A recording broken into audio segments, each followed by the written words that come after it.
Imagine laughing. Not a little chuckle, but a deep, body-shaking laugh you just can't stop.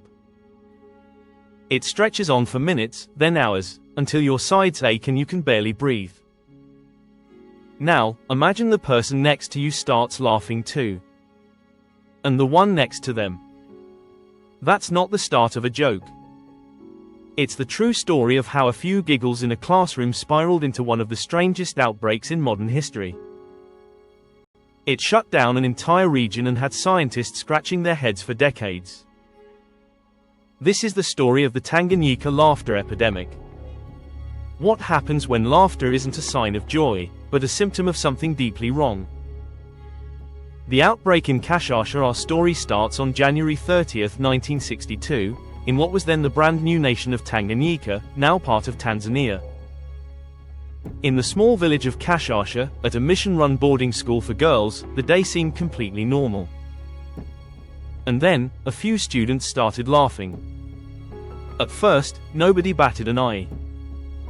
A few girls giggling in class is hardly breaking news. But this was different. The laughter was relentless, unstoppable, and it had no trigger.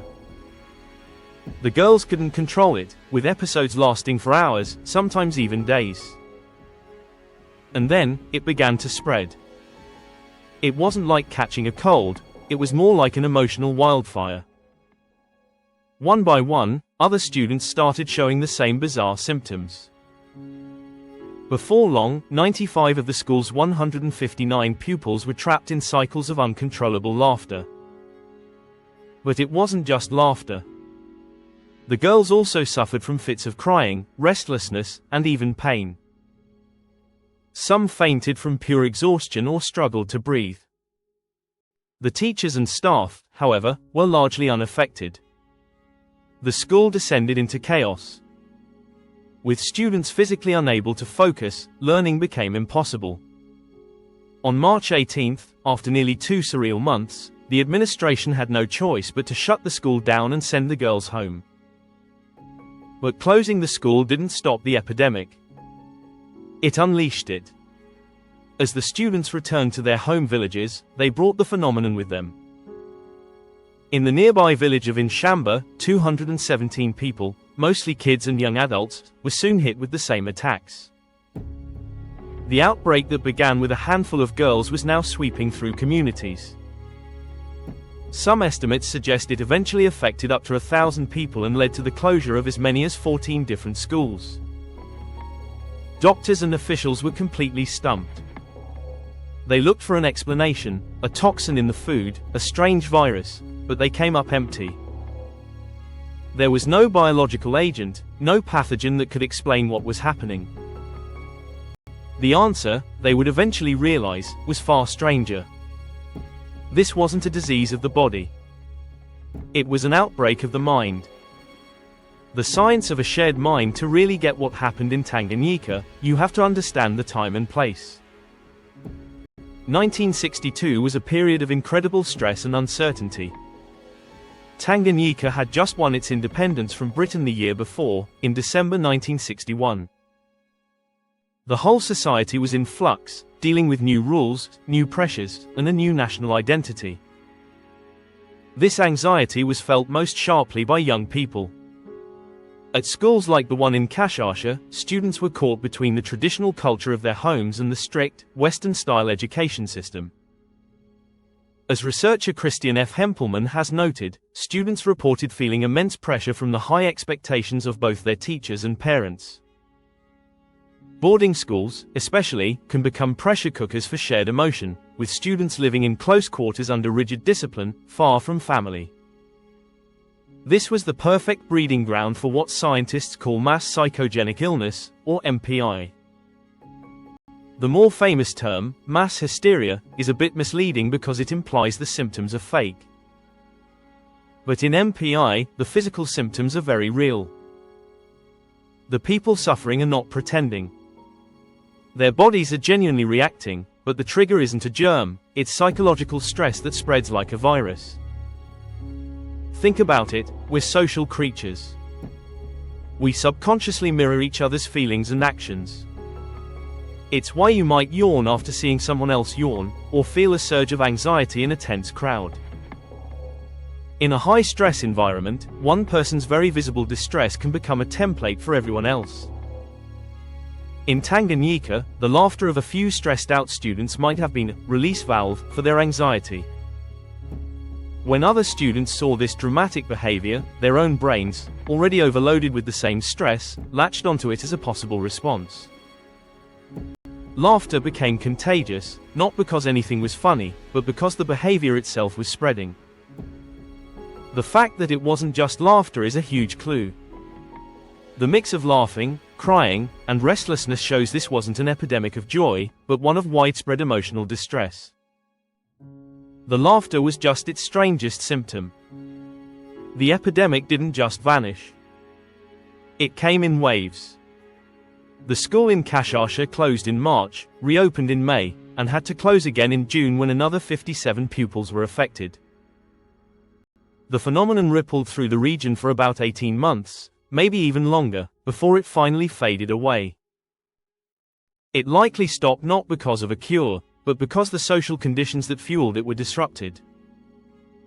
As schools closed and students were sent home, the tight-knit groups that amplified the stress were broken apart, and the chain reaction just ran out of steam. Stories like this are a perfect example of how the human mind can create mysteries stranger than any fiction. We explore true stories from the weird corners of history and psychology every week. If that sounds as fascinating to you as it does to us, make sure you subscribe and hit the notification bell so you don't miss what's next. The human cost of an epidemic. When we hear laughter epidemic, it's easy to focus on how bizarre it sounds, like something out of a movie. But for the people who lived through it, this wasn't a fascinating case study. It was terrifying. Imagine you're a parent, and you get word that your child has been infected with unstoppable laughter. Imagine being a teenager watching your friends collapse in fits you don't understand, and then feeling your own control start to slip. The word epidemic itself implies a disease, which only spread more fear and confusion. It's often reported that the Kashasha school was even sued for letting the outbreak spread to other villages. This event paralyzed daily life. With numerous schools forced to close, hundreds of kids had their education put on pause. Families were thrown into chaos, trying to care for children with frightening symptoms that had no explanation. The laughter wasn't happy, it was exhausting and painful. People were stuck in a loop they couldn't break, a physical symptom of a collective stress they couldn't otherwise express. The Tanganyika epidemic is a powerful reminder that stress isn't just a personal feeling. It can be a social contagion. We pass it to each other through our words, our body language, our reactions. In a way, those students were broadcasting the immense pressure their society was under. Their bodies were telling a story their words couldn't. And that brings up an uncomfortable question. The conditions that caused this, a population under intense, transformative stress, weren't unique to 1962 Tanganyika. Could something like this happen again? A modern epidemic? The Tanganyika story might seem like a historical oddity, but the mechanism behind it is more relevant today than ever. Back in 1962, an emotional contagion spread person to person through villages. Today, we're all connected by screens, and an emotion can flash across the globe in seconds. Just think about how social media works. A single viral video can spark collective outrage, joy, or panic. Online challenges, rumors, and shared anxieties can rip through digital communities like wildfire. We are constantly observing and reacting to the emotional states of millions of other people, all at once. This isn't to say every online trend is MPI, but it does show that the pathways for social contagion are wider and faster than ever. Modern cases of mass psychogenic illness still happen in schools and workplaces, often triggered by things like a weird smell or a high-pressure deadline.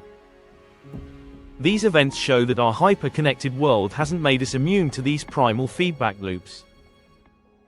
If anything, it may have amplified them. The real lesson from the laughter epidemic isn't that the mind is a mysterious force, but that our minds and bodies are deeply connected to the people around us. A feeling of uncertainty can become a physical symptom. One person's panic can validate another's. A scary news cycle can change how an entire community feels and acts. In that sense, the 1962 outbreak was a preview. It showed just how vulnerable a community becomes when its sense of normalcy is shattered. It's a story not just about laughter, but about the profound and often invisible ways we are tied to one another, and how those ties can lead to consequences nobody could ever see coming. The takeaway from the Tanganyika laughter epidemic isn't that laughter is dangerous. It's that we have to pay attention to the environment where strange behaviors pop up. When a group of people starts showing unexplained symptoms, the first question shouldn't just be, what virus is this? But also, what pressure is this group under? The people who experienced the laughter epidemic weren't faking it. They were reacting to an overwhelming situation in the only way their bodies knew how. They were living proof that stress can be a collective experience. But so can calm. So can reassurance. Sometimes, the best way to handle a crisis of the mind isn't a pill, but a change in the environment. It's about lowering the temperature, breaking the feedback loop, and getting to the root of the stress.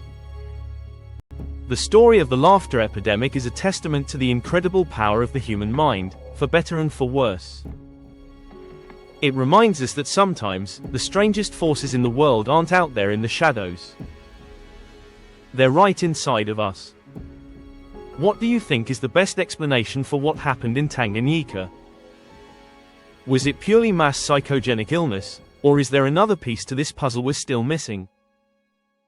Let me know your theory down in the comments. Thanks for exploring this piece of weird history with me. If you enjoyed it, hit that like button, and subscribe for more stories that challenge what you think you know. I'll see you in the next one.